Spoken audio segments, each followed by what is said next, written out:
Je voulais savoir aussi autre chose. Effectivement, nous, on télétravaille. On est nombreux, les Français, à être dans cette situation aujourd'hui. Mais on est souvent très fatigués. Alors, pourtant, on est quand même beaucoup moins actifs. Le télétravail, finalement, pourquoi c'est aussi fatigant alors qu'on est quand même chez soi? Moi, je suis dans ma chambre tranquillou avec mon lit derrière. Normalement, ça devrait aller. Mais je suis plus fatiguée que d'habitude. Alors, il y a plusieurs raisons à la question que vous posez et qui est vraiment importante. La première, c'est quand vous allez vous revenez du travail, déjà vous êtes en mouvement. Donc vous avez des temps de pause qui sont naturellement intégrés, quelquefois qui peuvent être fatigants dans les transports, mais votre corps est en mouvement. Donc il y a déjà une dimension importante, et donc ça on y reviendra si vous le souhaitez, mais la notion de mouvement est essentielle. La deuxième chose, c'est que vous n'avez pas de temps mort. Vous enchaînez les coups de fil. Moi j'ai noté qu'au début j'étais entre 5 et 6 heures par jour au téléphone.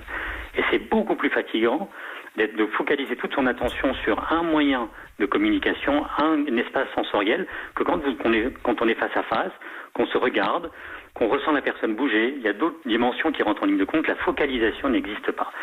Et enfin, la situation du confinement fait que si vous êtes confiné avec d'autres, c'est pas toujours facile à gérer. Moi, j'ai des mamans qui me disent que elles sont sur un Zoom, vous savez, l'application très à la mode pour faire des visioconférences, mais tout d'un coup, il y a des enfants qui rentrent derrière, et donc il y a un stress pour faire attention que tout l'ensemble du board qui écoute la conférence ne soit pas en même temps gêné par les enfants.